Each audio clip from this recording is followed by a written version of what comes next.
Asante sana Mheshimiwa Spika. Osoro. Thank you very much, Honorable Speaker. Honorable Speaker, anytime I listen to the former Deputy President speak, I can't help but to wish that there was another way to have him brought back to this house to be impeached again, the second time or even that time, Honorable Speaker.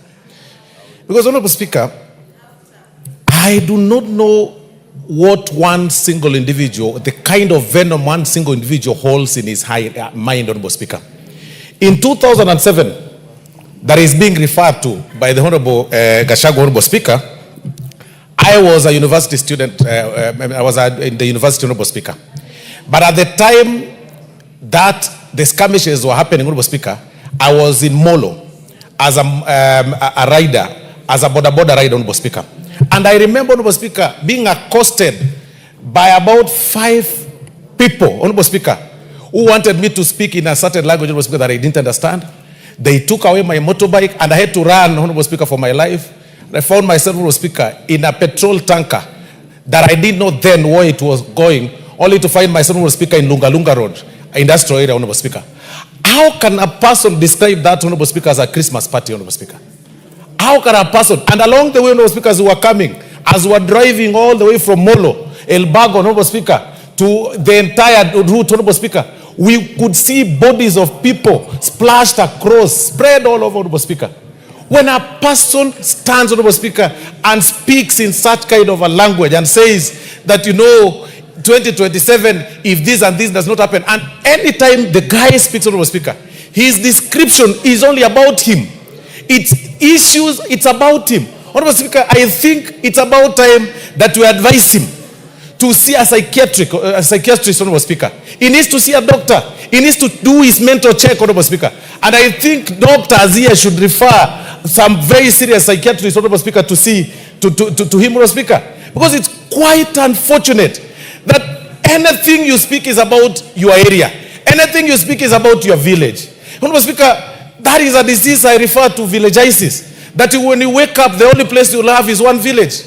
When you speak about one area. When you wake up, you speak, even the meetings hall is from one village, Honorable Speaker. How selfish can an individual be? That any person that does not subscribe to your line of thought is an enemy. Your particular line of thought, be it artists who are working hard for themselves, be it politicians who are, engaged in political associations across, those are your enemies. How selfish can one individual be? From your family, from your home, you are selfish. Where you take over everything that belongs to the late brother's family, Honorable Speaker, because taking advantage of the position that you had. Now, in the political scene, you are extremely selfish. That if you see artists visiting a deputy president, a sitting deputy president, a serving deputy president, Honorable Speaker, you take offense and go out there, complain about them, and rant about them. Honorable Speaker, it's about time we call out the NCIC, we call out the National Police Service, we call out the IG for selectively, for being selective on matters law, Honorable Speaker. Because it's about time Wamunyoro be arrested. The Honorable Gachagua'S should be behind bars for the statements that he made.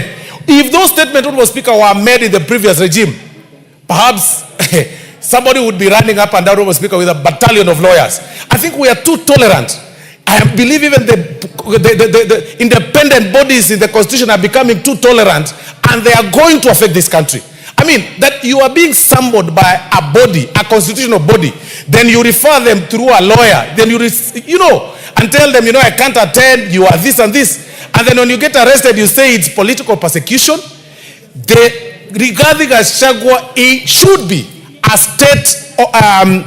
state guest, Honorable Speaker, latest this weekend. That is a state guest. He should be charged. He should be charged for incitement. He should be charged for, under the NCIC laws, Honorable Speaker. He should be charged, Honorable Speaker, he shouldn't be allowed to run up and down, Honorable Speaker, talking venom and spitting venom and calling everybody all kind of names, Honorable Speaker. These dramas, Honorable Speaker, must come to an end, especially now that we are heading to the election, Honorable Speaker. I beg to support Honorable Junet. Thank you very much.